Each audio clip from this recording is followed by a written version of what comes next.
Hello, in front of me are some Shimano Deore M591 shifters. I've had a more recent version I've personally used, the M611 10 speed. This is also a 10 speed, 3 times 10. I noticed that there's a small issue here on the shifter, so it goes up and it's not going down.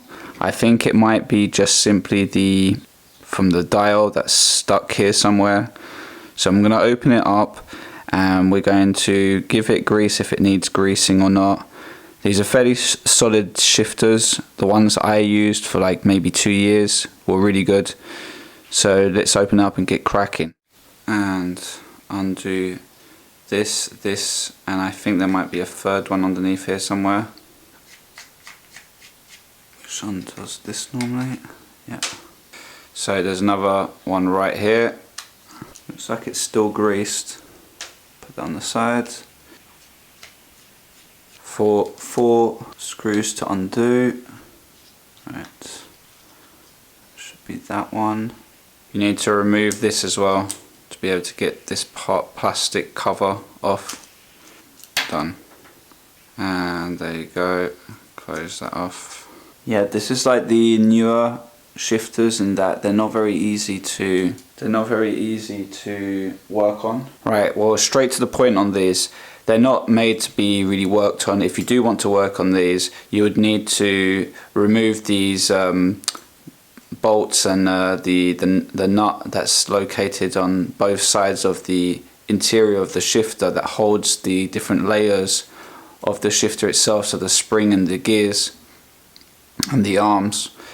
And so if you really wanted to access this, you would need to file down just that little nib here to be able to turn this, or alternatively cut off the parts that are right here, and then you would be able to access this. I'm not going to do that because I don't really need to do that on this shifter because it's shifting well and it's got lots of grease. It's a bit like on the Shimano cassettes, and at the back they no longer have bolts, they have rivets holding the sprockets together, clips as well, and we can actually remove that and we can access this part here with the spring inside. I think I'll just do that quickly on this video just to... I mean, if there was anything that was going to break on the shifter, I mean, it's pretty solid. They've made loads of improvements compared to their older styled shifters that they had. Yeah, it's coming off. I'm going to just lift that up. Right, I put a little bit of white silicone oil. What if this tiny little circlip right here needs to go back onto it as well? Push it with my... Yeah, I can. Right, cool. So I'm looking on the other side of the dial. Looking on the other side, it doesn't look like it's damaged to it at all, so I think it might have just slipped out of there because there's actually a hole here.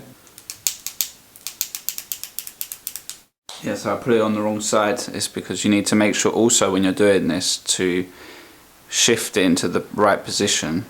And now I'm sure this is going to work. Let's test. Yeah. Okay, yeah, that was it. And okay, so it looks like it just moved out of place. Put in grease. Right, so I think I found the true cause of the issue of this. Simply that someone might have opened this up or had an impact, and so these two parts of the plastic that come together were not going together because they were slightly bent. And so I've now folded them back together and tucked them in, and now it's sealed closed, and that would explain why the part that was inside here had come out. Tighten that up. Next one. And it had... So now I'm just putting the barrel adjuster. Looks like they're shifting now. Let's test it again. Yeah, okay, cool. So looks like it's nice. The issue's been resolved. It wasn't anything complicated, thank God. These are really solid shifters anyway, so I wouldn't be surprised these will last for 20 years without any problems. So thank you for listening. Peace out.